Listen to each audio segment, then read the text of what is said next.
시청자 여러분 안녕하십니까? 뉴스 빠박이 바로 시작하겠습니다.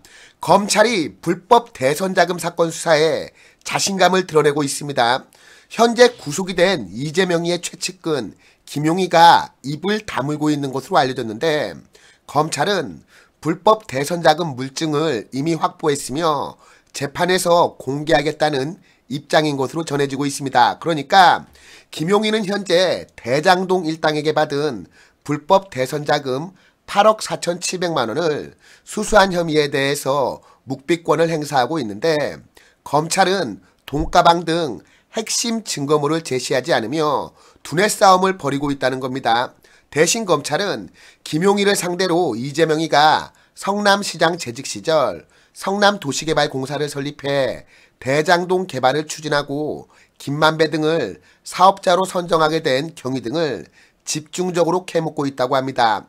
이를 두고 법조계에서는 검찰이 2010년에서 2018년 당시 성남시 의원이던 김용 조사를 통해서 이재명이의 배임 혐의를 입증하는 수사를 벌이는 게 아니냐는 해석이 나오고 있습니다. 서울중앙지검 반부패수사 3부는 지난달 22일 김용희를 구속한 다음 날부터 5일 연속으로 소환 조사하고 휴일인 30일에도 조사를 진행했다고 합니다. 검찰은 김용희에게 선거자금 관련 질문보다 천화동인 4호 소유주인 남욱 그리고 유동규 등 대장동 일당과 친분관계를 집중적으로 캐물었다고 합니다. 김용 측 변호인은 검찰 조사에서 대장동 질문 비중이 90이라면 선거자금 질문은 10밖에 안 된다고 전했습니다. 대장동 개발 인허가 과정에서 당시 이 성남시 의원이던 김용을 상대로 김만배 남욱 등 대장동 일당에게 특혜를 제공했는지 여부에 초점을 맞춰서 조사를 벌였다는 뜻인데, 검찰이 오는 7일 김용 구속 만료를 앞두고 배임 혐의도 추가해서 기소할 가능성이 제기됩니다. 법조계에서는 이를 두고 검찰이 향후 대장동 개발 사업의 최종 결정권자인 이재명까지 대장동 개발 관련 배임 혐의를 적용하려는 포석으로 보고 있습니다. 반면 이재명 대선 캠프로 불법 대선 자금이 유입됐다는 의혹에 대해서는 현재 진척이 없는 상태라고 하는데, 김용희가 지난해 경선자금 수수 의혹과 관련된 질문에는 일체 묵비권을 행사하고 있기 때문입니다. 김용희는 검찰이 압수한 자신의 아이폰 휴대전화 비밀번호도 밝히지 않았다고 합니다. 이에 검찰도 현금 전달에 활용이 된 종이박스와 가방 그리고 전달책인 나무기의 측근 이모 씨의 자필 메모 등 이미 확보한 물증을 제시하지 않았다고 합니다. 또한 김용 측이 알리바이를 꾸밀 수 있기 때문에 돈이 오간 날짜 역시도 정확히 특정하지 않고 있습니다.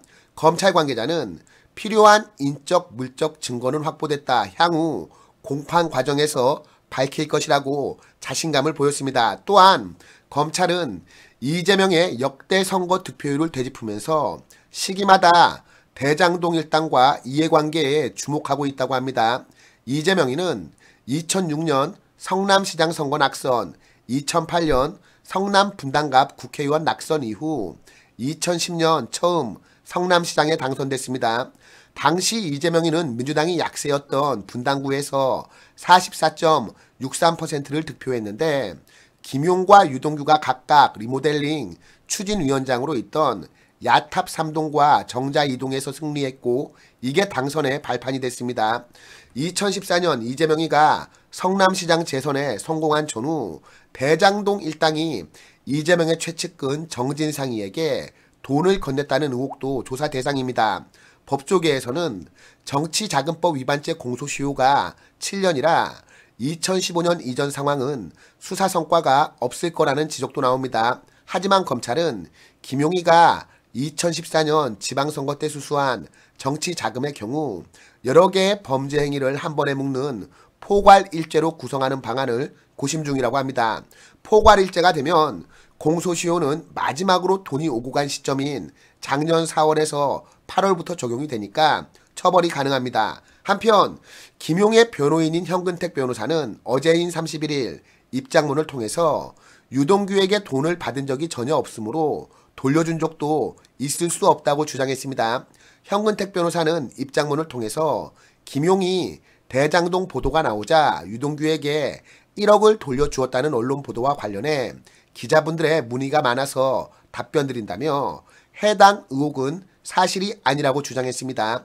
이어서 검찰도 구속영장 단계부터 현재까지 김용이 유동규에게 1억을 반환했다고 주장하고 있는 것도 아니라고 덧붙였습니다. 앞서 이 지난달 28일 유동규는 대장동 사건 공판이 끝난 뒤에 취재진과 만나서 자신이 돈을 든 상자를 전달받아서 그대로 김용에게 건넸다고 주장했습니다.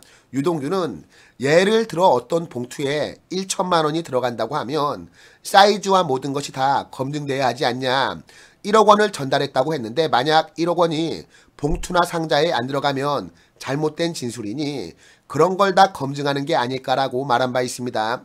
현재 김용희는 직접적인 물증이 없다며 혐의를 부인하는 것으로 전해지는데 검찰이 증거물 등을 재판에서 공개한다고 하니까 과연 그때 가서 김용희가 뭐라고 할지 궁금할 뿐입니다.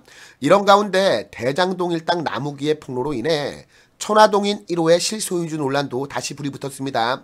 나무기는 최근 법정에서 대장동 사업에 이재명 측의 지분이 있다는 취지의 주장을 펼쳤는데 증인으로 출석한 정영학 회계사를 신문하면서 김만배가 자신에게 지분 25%만 받고 빠져라. 나도 12.5%밖에 안 되고 나머지는 이재명 시장 측 지분이라고 말했던 것을 기억하냐고 물은 겁니다.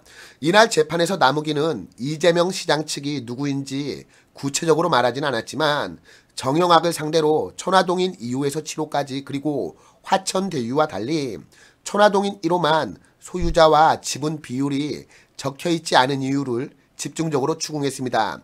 정영학이는 명확하게 답변하지 못하고 얼버무렸는데 이 천화동인 1호의 실소유주를 둘러싼 논란은 작년 10월 정영학 녹취록에서 김만배가 천화동인 1호가 내 것이 아닌 것을 잘 알지 않느냐며 절반은 그분 것이라고 언급한 것으로 알려지며 처음 불거졌습니다. 국민의힘은 그분이 대장동 개발 당시 성남시장이던 이재명 아니냐는 의혹을 제기한 바 있습니다. 이후 이정수 당시 서울중앙지검장이 국회 법사위 국정감사에서 정치인 그분은 아니라고 밝혀 논란이 일단락되는 듯 했습니다만 최근 나무기가 그분 논란을 다시 수면 위로 끌어올린 겁니다. 그러나 아직은 이 나무기의 법정 진술이나 녹취록 속 발언이 구체적인 내용이 없는 전원의 전원 수준인데다가 대장동 일당 사이에서의 입장도 지금 엇갈리고 있기 때문에 신빙성이 떨어진다는 관측도 있습니다. 그러나 유동규는 이날 재판이 끝난 뒤에 죄를 지었으면 밝혀질 것이라며 남욱 측의 주장에 힘을 싣는 듯한 발언을 했는데 검찰 수사가 속도를 내면서 조만간 판도라의 상자가 활짝 열리게 될 것으로 보입니다. 과연 그때 이재명이의 운명이 어찌 될지 무척이나 궁금합니다. 그럼 오늘 뉴스 빠박이는 이쯤에서 마치도록 하겠습니다. 함께해 주신 시청자 여러분 모두 감사합니다.